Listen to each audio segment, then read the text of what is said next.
My name is Randy Lee. I'm applying for a district art scholarship. I go to Spring Valley Secondary School, and my dream in life is to become an independent artist, but I don't know if that's going to work out, so I suppose my plan B is to become an art teacher, and today I'd like to show you why I think I deserve a district art scholarship. I'm supposed to do the interview at my house today rather than at school because this is where most of my artwork is. As you can see, it's kind of hard to transport. Here we have an example of a picture that I did this year. Acrylic paint on board. Canvas is pretty expensive, and board's just sitting around the art room. So here we have this guy. I don't exactly know why I painted it, it just sort of came out. I decided to paint in sort of a messier style because, as you'll see from other examples of my artwork, usually it's a little bit more crisp. But it was just more of a project to become a little bit more versatile in my painting rather than just paint what it looks like, rather paint what this guy might be feeling. As you can see, he's got a bottle in his hand, so he's probably an alcoholic. And this is his world and how he perceives his world. It's bright and it's blurry, and he doesn't exactly know what's going on. Watercolor painting that I did. Watercolor is usually the medium that I like to work in. I find it a little bit more challenging than acrylic because if you make a mistake, then you're not able to fix it. And then when you do make mistakes, sometimes you can turn those into sort of something useful in your composition. Here I was actually just trying to work with a study of reflection. As you can see here in the water, I wanted to make a mirror image and distort it sort of on a clear, cloudy day in a harbor somewhere.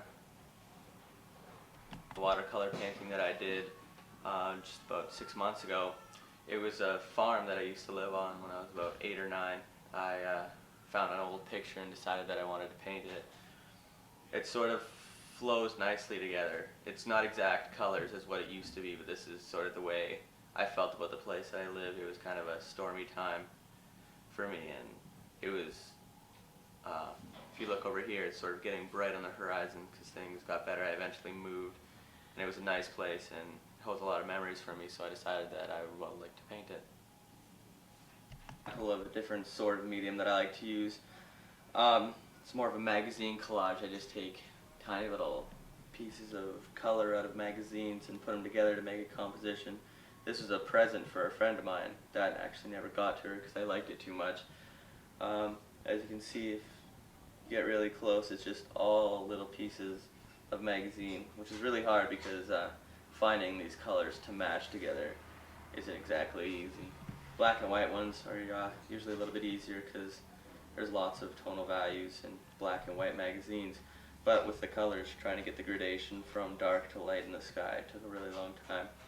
I like to use this sort of medium because it's a little bit more rewarding than just say pencil or paint because it takes a long time, and then when you finally accomplished it, very proud of it.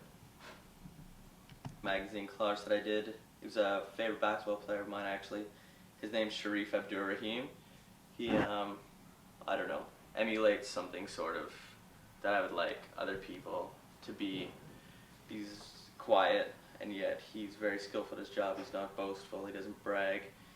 He just gets what he needs to get done. And here, like I said before, with black and white, it's a lot easier to get the different tones from different magazines, but however, finding all this red was a problem.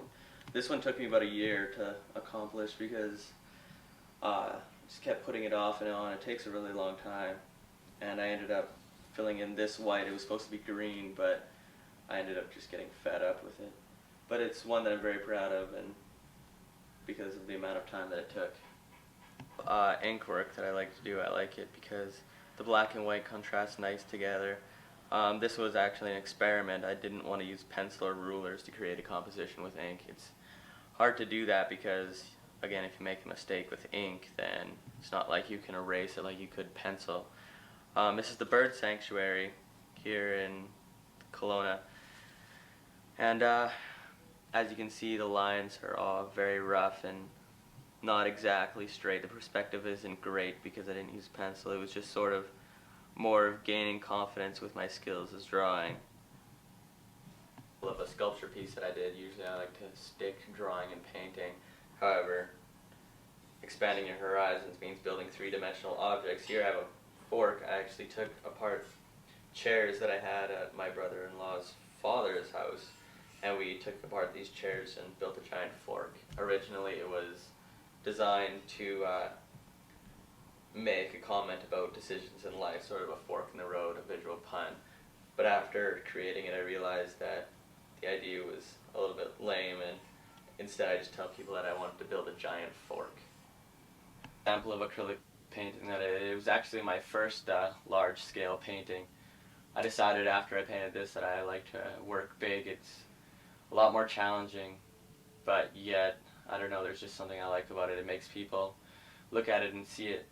If you look again, I was studying the whole concept of reflection. If there's the boat there in the middle trying to get away from what appears to be a little village. It was actually a picture from Bordeaux, France that I found in a National Geographic, and I liked the composition and the way everything flowed together, so I decided to paint it. Took me a long time, about 80 hours in total, just to paint it. It's still a little bit rough. It was, like I said, one of the first paintings that I really ever painted. However, I still like it and don't ever want to change it because it's a part of the process of growing and becoming an artist. Like to do, there's many more, but I've taken up enough of your time, so I thank you for taking a chance to look at this, and hopefully I'll hear from you in August